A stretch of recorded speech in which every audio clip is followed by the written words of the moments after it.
da grandeza do Espiritismo é desarmar a pessoa ignorante.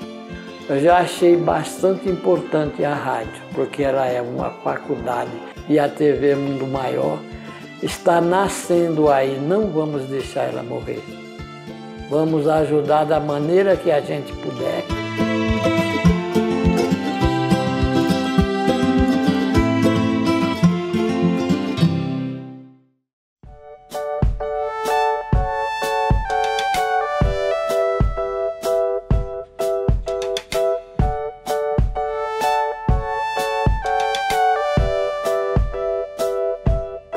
Olá, uma vez mais aqui estamos com o programa Mediunidade Hoje, através da TV Mundo Maior. Como sempre, o nosso carinhoso abraço e a nossa gratidão pelo seu prestígio ao nosso programa e a toda a programação da TV Mundo Maior, que de fato está com a audiência cada vez maior.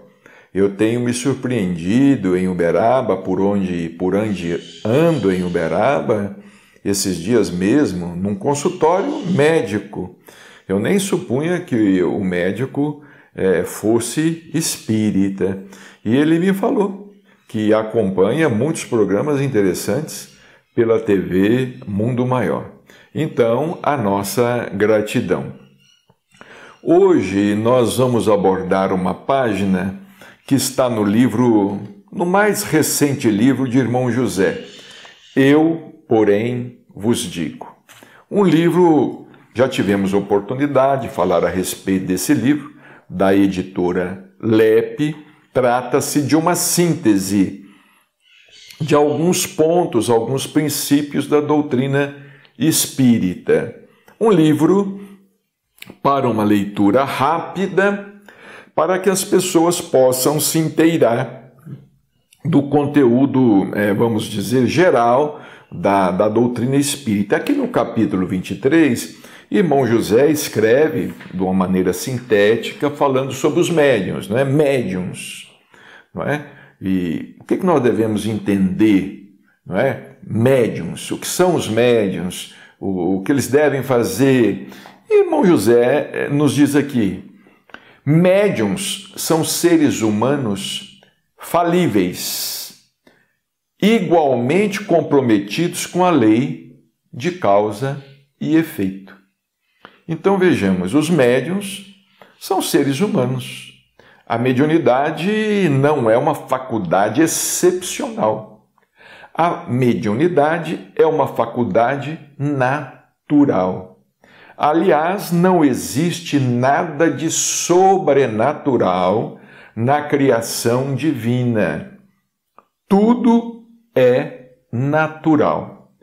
Nós denominamos de sobrenatural aquilo que ainda não compreendemos, aquilo que ainda não entendemos, aquilo que foge à razão, à racionalidade. Então, os médiuns são seres humanos falíveis, igualmente comprometidos com a lei de causa e efeito. Não são espíritos missionários, de vez que o trabalho na mediunidade apenas lhes enseja a oportunidade de reparação das faltas cometidas em pregressas existências. Às vezes, o próprio médium, quando não possui discernimento e quando ele não estuda bastante, quando ele não se submete a uma autoanálise, a um autoexame, o médium muitas vezes ele começa a se acreditar investido de um poder especial. E aí o desastre é certo. Não há médium algum investido de poder especial. Mediunidade é uma sensibilidade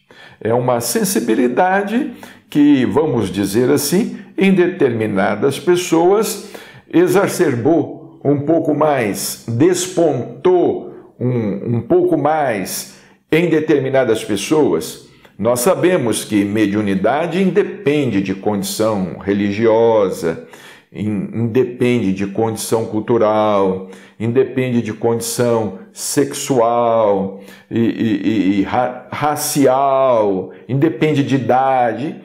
Mediunidade é mediunidade. O Espírito sopra onde quer. O Espírito sopra onde quer. E, evidentemente, não é, que esse sopro do Espírito ele é registrado por quem pode registrar. Não é? Com quem está em condições de registrar. Por exemplo, existem médiuns que registram a influência dos espíritos pela vidência, outros pela clareaudiência, outros pela psicofonia ou incorporação, outros pela psicografia, outros pela intuição, outros pela inspiração. Olha, é muito mais comum nós dialogarmos com os espíritos do que pensamos. É muito mais comum. Às vezes a pessoa até acha que está pensando sozinha. Muitas vezes a pessoa acha que está conversando sozinha, está pensando sozinha. Mas vejamos bem, às vezes assomam à nossa cabeça determinadas ideias que nunca tivemos. Essas ideias vêm. E às vezes a gente se pergunta assim, de onde é que me veio essa ideia? De onde é que me surgiu essa ideia? De onde é que me surgiu esse pensamento? De onde é que me veio essa palavra? Essa palavra não faz parte do meu vocabulário. E muitas vezes nós temos até que consultar o dicionário para saber o significado de determinada palavra. Então, é muito comum esse nosso diálogo mental, não é? Porque a mediunidade também pode ser exercida assim, é o diálogo mental. Aliás, como diz o irmão José, um dos atos mediúnicos mais originais, não é? Um dos mais legítimos é a oração. Porque através da oração nós estamos o quê? Conversando com Deus, com o Criador. É um ato mediúnico. Através da oração, não é? Sem precisarmos de intermediários, mas nós estamos aqui encarnados, né, no corpo físico, dialogando com o Criador. Não é? Então esse diálogo mental, ele é acessível a todos. Não é? Aqueles que são mais introspectivos, aqueles que refletem mais, que pensam mais. Agora tem uma coisa, esse diálogo mental ele pode ser positivo ou negativo, porque as ideias estão por aí, os pensamentos estão por aí, nós estamos cercados de ideias, como fala Emmanuel no livro, no prefácio do livro, Nos Domínios da Mediunidade. Os pensamentos estão à nossa volta, não é? Pensamentos negativos, pensamentos positivos. Às vezes, nós estamos dialogando com os espíritos que querem a nossa ruína, o nosso fracasso, o nosso insucesso, a nossa perturbação. Mas nós podemos também dialogar com espíritos que querem o nosso êxito, que querem o nosso progresso, que querem o nosso sucesso. Depende da nossa sintonia. Depende da nossa sintonia. Olha, a rigor, ninguém necessitaria de procurar um médium. O médium A, B ou C. A rigor, ninguém precisaria.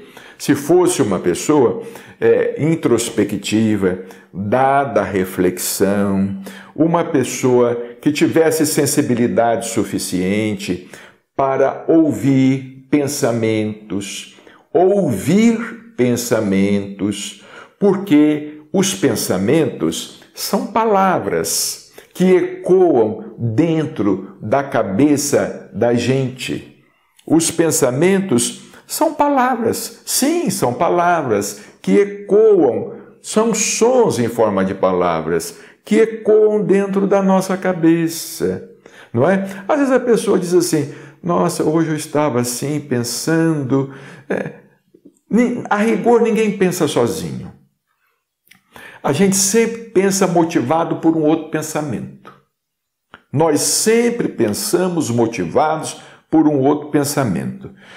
Você pensa porque você viu algo na rua, você pensa porque você leu alguma coisa numa revista, você pensa porque você viu na TV, você pensa porque você escutou um som mais alto, você pensa.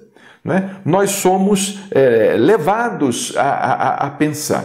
Então nos diz aqui, irmão José, não são espíritos missionários. Claro, temos aqueles que estão cumprindo na Terra, no campo da mediunidade, uma elevada tarefa, como foi o caso específico de Chico Xavier. Chico Xavier veio à Terra para cumprir uma tarefa marcante.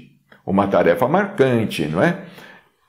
Prossegue, irmão José, aqui. O maior adversário do médium, principalmente quando ele se projeta pelo trabalho que realiza, é o personalismo, advindo de sua vaidade. Isso aqui tem acabado, não é só com médium, não, viu? A vaidade tem acabado com muitos espíritas, com muitos de nós, adeptos do espiritismo, que nos envaidecemos às vezes da nossa condição. Olha, eu conheço, tudo que nos coloca em contato com o público, com o grande público, mexe conosco, mexe com o nosso ego. Tudo que nos coloca em contato com o grande público, não é? Por exemplo, a mediunidade ostensiva nos coloca em contato com o público. Mas vocês querem ver uma coisa? Você não encontra um médium de incorporação que trabalha na reunião de desobsessão recebendo espírito sofredor vaidoso. Eu nunca me deparei com um médium, fosse homem ou fosse mulher, que trabalha lá humildemente na reunião de desobsessão, recebendo espírito sofredor vaidoso.